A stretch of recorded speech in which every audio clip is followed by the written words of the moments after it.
Quand on regarde la discographie des Beatles, il y a un chiffre qui donne le tournis.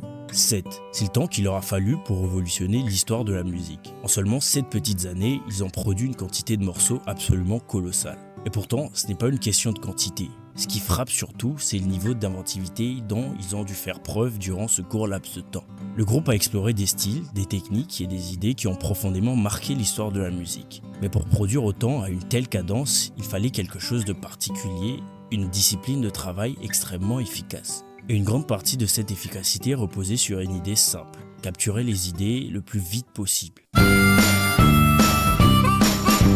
Prenons leur tout premier album, Please Please Me. Aujourd'hui, sortir un morceau peut prendre des mois, parfois des années à sortir de terre. Et si je vous disais que les Beatles, eux, l'ont bouclé en une seule journée? Le 11 février 1963, le groupe entre en studio. À l'époque, le temps d'enregistrement coûtait cher et les albums étaient souvent conçus comme des performances live capturant en studio. And I said, let's record every song you got.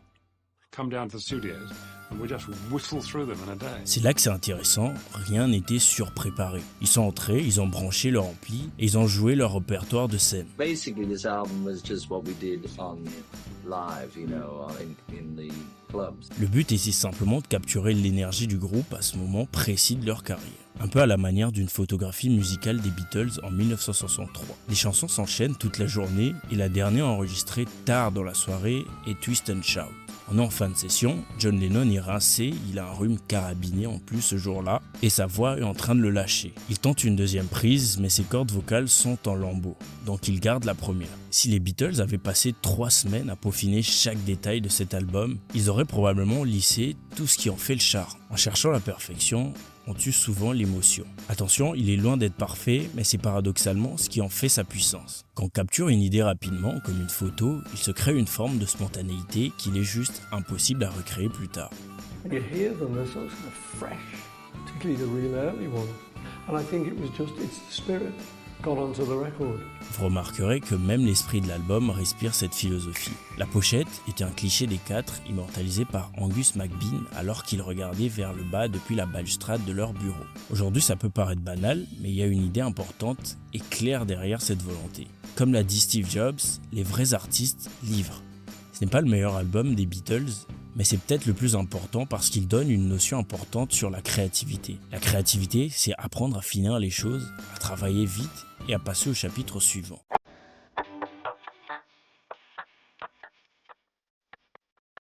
Les années d'après, les Beatles vont continuer à transformer leur manière de travailler. Ils expérimentent constamment et font de leur studio un instrument à part entière. Une vraie phase d'expérimentation qui leur fait changer de dimension. À l'été 1966, ils se mettent à bosser sur le projet Revolver. Ils travaillent dessus pendant des mois, mais arrivé à la fin, ils remarquent un problème. Ce n'est qu'à la toute fin, alors que la majeure partie de Revolver était mixée et prête à être masterisée, que quelqu'un s'est rendu compte qu'il manquait une chanson à l'album. Alors, l'avant-dernière nuit, le groupe s'est mis à répéter frénétiquement la nouvelle chanson de John, She Said, She Said. John a toujours été le plus énergique du groupe. Son attitude était « finissons-en ». Il n'est donc pas surprenant que nous ayons enregistré et mixé la chanson entière en 9 heures. Connaissant que l'album est un pilier de la discographie des Beatles, mais pas que, car il popularise notamment l'usage du backmasking, donc des chansons enregistrées à l'envers,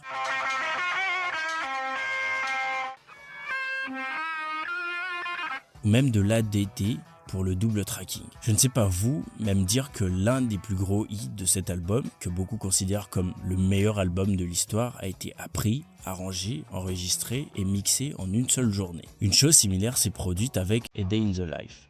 John a écrit la majeure partie de la chanson, mais il manque quelque chose au milieu pour attacher le tout. Alors il demande à Paul s'il a une idée. Paul propose un petit morceau qu'il avait écrit, mais il y a un hic. Les deux ne vont pas ensemble. Et là où n'importe quel producteur un peu scolaire aurait mis le tout de côté, pour John, ce n'était pas un problème.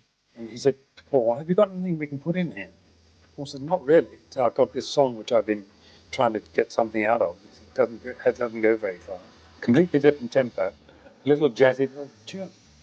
And John said, that'll do. Et je trouve juste ça fascinant. L'une des pièces les plus inventives est née d'un simple « ça ira ». Une phrase résume parfaitement ce processus créatif. La réflexion est l'ennemi du flow. The universe is pushing us in a direction, and we could ride with that energy. And like when you're surfing, if you really try to fight the wave, it's probably not going to work. You know, we try to use the power of the wave we're almost dancing with the wave, not against the wave. And that's the work of creativity as well.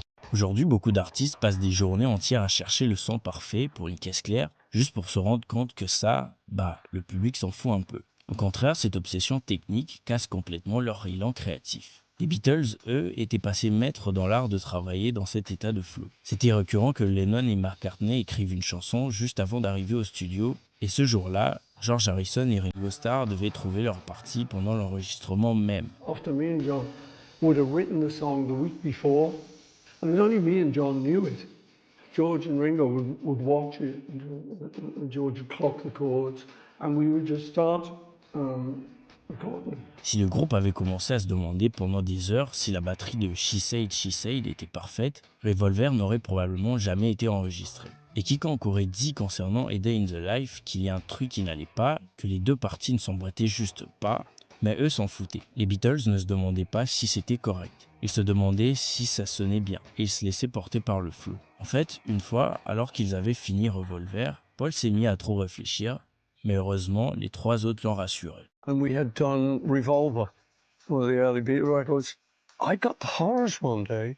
I thought it was out of tune. I thought the whole album was out of tune. I listened to it, and for some reason, oh my God. And I went to the guys. I said, it's out of tune. I don't know what we're going to do. He got a bit worried, listened to it. He said, no, it isn't. I know, okay.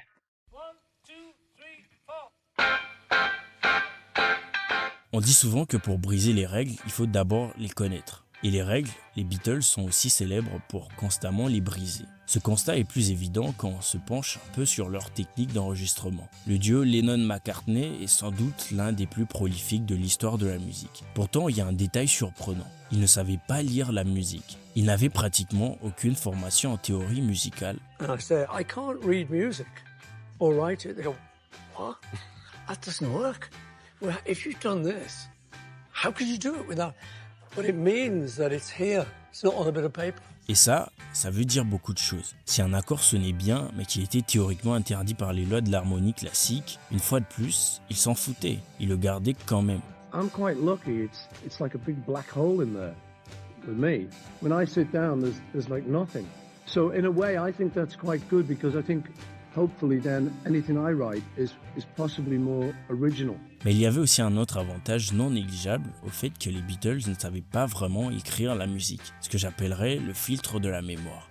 Je m'explique. Quand ils composaient une chanson, ils n'avaient aucun moyen de la noter sur une partition. Ils pouvaient écrire les paroles, bien sûr, mais la mélodie, elle restait uniquement dans leur tête. Et ça avait une conséquence assez radicale. Si une idée n'était pas assez forte pour être retenue jusqu'au lendemain, elle était oubliée. Ce qui veut dire qu'une chanson devait être immédiatement mémorable pour survivre. C'est un cheat code qu'ils vont répéter comme ça tout le temps. Si tu l'oublies, c'est qu'elle n'était probablement pas assez bonne. Un véritable processus de sélection naturelle pour les hits. So I think sometimes it's a bit of an advantage to not know that much. Ignorance is bliss. Et c'est peut-être là que réside la vraie magie du processus créatif. On imagine souvent que la technologie moderne facilite tout, mais les Beatles ont prouvé que les limitations peuvent aussi stimuler en nous la créativité. Et malgré tout le mythe qui entoure aujourd'hui leur histoire, Paul McCartney résume les choses avec une simplicité presque agaçante. Les Beatles étaient simplement un groupe génial, ni plus ni moins. Il est peut-être là le secret, si c'est de disséquer l'étincelle et se contenter enfin de la laisser briller.